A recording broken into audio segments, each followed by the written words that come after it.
রাধে রাধে। প্রেমানন্দ মহারাজজির পাঠে আজকে শুনলাম, উনি কি সুন্দরভাবে একটু উদাহরণ দিয়ে বুঝিয়ে দিলেন বৃন্দাবনের যে কত মহিমা। দেখো, তুমি যে তোমাকে যদি কেউ নিমন্ত্রণ করে নিয়ে পাতা পিড়ি জল দিয়ে বসায়, তাহলে তুমি বসে জানবে যে এরপরে কিছু না কিছু অন্ন ডাল সবজি কিছু না কিছু আসবেই। অতটুকু তোমাদের বিশ্বাস থাকে। আর যদি কেউ বৃন্দাবনে যাও, একবার হলেও যদি বৃন্দাবনে যাও, বৃন্দাবনে গিয়ে নিজের আত্মসমর্পণ করো, তাহলে ভগবান সেই বৃন্দাবনেশ্বরী রাধারানী তোমাদের কখনো খালি হাতে ফিরিয়ে দেবে না।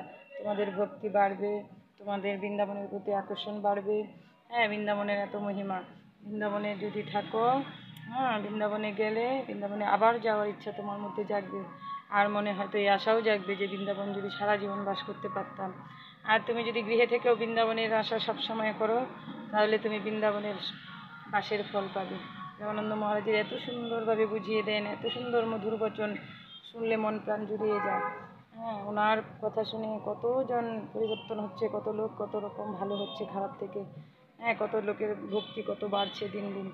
জানি না আমার কতটুকু হয়েছে, কিঞ্চিত হলেও তীর পরিমাণ হলেও ওনার পাঠ শুনে আমার বেড়েছে।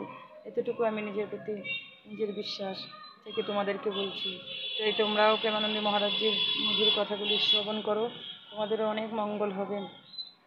যারা হিন্দি বোঝেন তারা তো প্রতিদিন লাইভে শুনেনি, যারা হিন্দি বোঝেন না তাদের জন্য আমার এই প্রচেষ্টা। যদি ভালো লাগে লাইক কমেন্ট শেয়ার করবেন, চ্যানেলটি সাবস্ক্রাইব করবেন। আবার নতুন নতুন প্রেমানন্দ মহারাজজির আরও নতুন নতুন কথা নিয়ে আসবো। রাধে রাধে। প্রেমানন্দ মহারাজজি কি জয়।